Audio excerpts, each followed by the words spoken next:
আসসালামু আলাইকুম প্রিয় দর্শক, দেশ এবং দেশের বাইরে থেকে যারা এই মুহূর্তে আমাদেরকে দেখছেন সবাইকে আরেকবার স্বাগত জানাচ্ছি নতুন এই ভিডিওতে। এই ভিডিওতে আমরা আলোচনা করব ৩ মাস অন্তর মুনাফা ভিত্তিক সঞ্চয়পত্রে যদি আপনারা ১০ লক্ষ টাকা বিনিয়োগ করেন তাহলে প্রতি ৩ মাস পর পর বর্তমানে কত করে মুনাফা দিবে, অর্থাৎ ২০২৬ সালের যে সর্বশেষ আপডেটকৃত রেট, এই রেট অনুযায়ী আমরা ক্যালকুলেশনটা দেখব। তার আগে জানবো ৩ মাস অন্তর মুনাফাভিত্তিক সঞ্চয়পত্রের A to Z বিস্তারিত নিয়মটা কি, কারা করতে পারবেন এবং কিভাবে করলে আপনারা সর্বোচ্চ মুনাফা পাবেন। ওকে, বাংলাদেশে ৪ প্রকারের সঞ্চয়পত্র রয়েছে। তার মধ্যে পরিবার সঞ্চয়পত্র হচ্ছে প্রতি মাসে লাভ দেয়, আর ৩ মাস অন্তর মুনাফাভিত্তিক সঞ্চয়পত্র ৩ মাস অন্তর লাভ দেয়।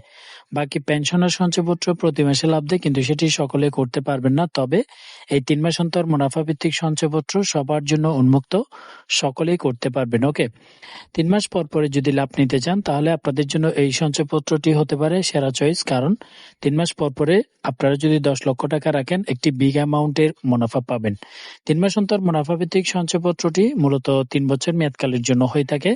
তবে আপনি যদি ৩ বছর মেয়াদকাল শেষ হওয়ার আগে ভাঙাতে চান সেক্ষেত্রে ২ বছর কমপ্লিট হলে একটি রেট, ১ বছর সম্পূর্ণ হলে আরেকটি রেট। যেমন আপনি যদি সম্পূর্ণ ৩ বছর মেয়াদকালের জন্য করেন তাহলে ১ থেকে ৭,৫০,০০০ টাকা পর্যন্ত হচ্ছে। এখানে যে দেখতে পাচ্ছেন সম্পূর্ণ ৩ বছর মেয়াদে ১১.৮২% এই পাশে রেটটা পাবেন। যেহেতু আমরা ১০ লক্ষ টাকা রাখবো অর্থাৎ ৭,৫০,০০০ টাকার উপরে গেলে এখানে যে দেখতে পাচ্ছেন ডান পাশে ১১.৭৭% হারে যে মুনাফার হারটা দেয়া হচ্ছে, এই হারে আমরা মুনাফা পাবো। যদি ১১.৭৭% আপনি সম্পূর্ণ ৩ বছর মেয়াদি যেহেতু করবেন ৩ মাস পর পরে এই রেটে পাবেন। যদি আপনি ২ বছর সম্পন্ন হওয়ার পরে ভাঙান সেক্ষেত্রে ১১.১৬, বছর সম্পূর্ণ হলে ১০.৬০% হারে আপনাদেরকে ক্যালকুলেশন করে মুনাফা দিয়ে বাড়তি যে টাকাটি দেওয়া হবে সেটা আপনার মূল টাকা থেকে কেটে নেওয়া হবে।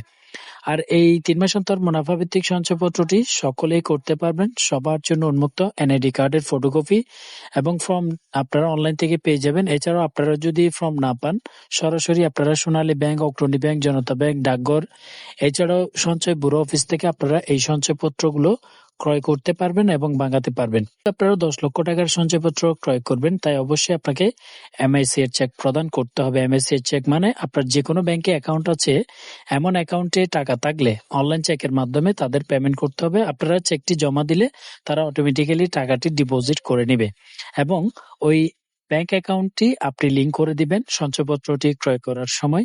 প্রতি ৩ মাস পর পর আপনার ওই অ্যাকাউন্টে টাকাটি দেওয়া হবে। ওকে, এবার আসি তাহলে ১০ লক্ষ টাকায় ৩ মাস পর পরে কত পাবো, সরকারি ট্যাক্স হিসেবে কত টাকা কেটে নেওয়া হবে। ১০ লক্ষ টাকা বিনিয়োগের ক্ষেত্রে বর্তমান রেট যেহেতু ১১.৭৭%, সেক্ষেত্রে আপনাদের ট্যাক্স কর্তন করার আগে অর্থাৎ উৎস কর কাটার আগে আপনারা পাবেন ৩ মাসে মোট মুনাফা ২৯,৪২৫ টাকা এবং এখান থেকে অবশ্যই ১০% সরকারি ট্যাক্স কেটে নিবে। উচ্চ কর ১০% মানে হচ্ছে ২,৯৪২ টাকা ৫০ পয়সা করে প্রতি ৩ মাস পর পর এভাবেই কেটে নিবে। যত বছর মেয়াদকালের জন্য আপনি করেন ৩ মাস পর পরে এই টাকাটি আপনার যে লাভের টাকা দেওয়া হচ্ছে এখান থেকে কাটা হবে, মূল টাকা থেকে কোনো টাকা কর্তন করা হবে না।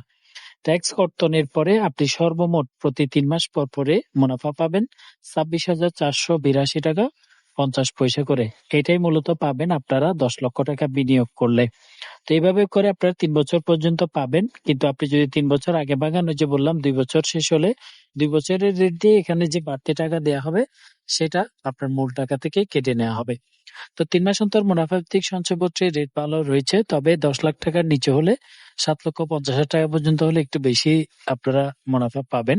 সেক্ষেত্রে আপনারা যদি অন্য কোনো সঞ্চয়পত্রে বিনিয়োগ করতে চান, কত টাকা রাখতে চান সেটি অবশ্যই কমেন্ট বক্সে জানালে নতুন করে ভিডিও নিয়ে আসবো। এতক্ষণ সাথে থাকার জন্য আপনাদের সবাইকে ধন্যবাদ।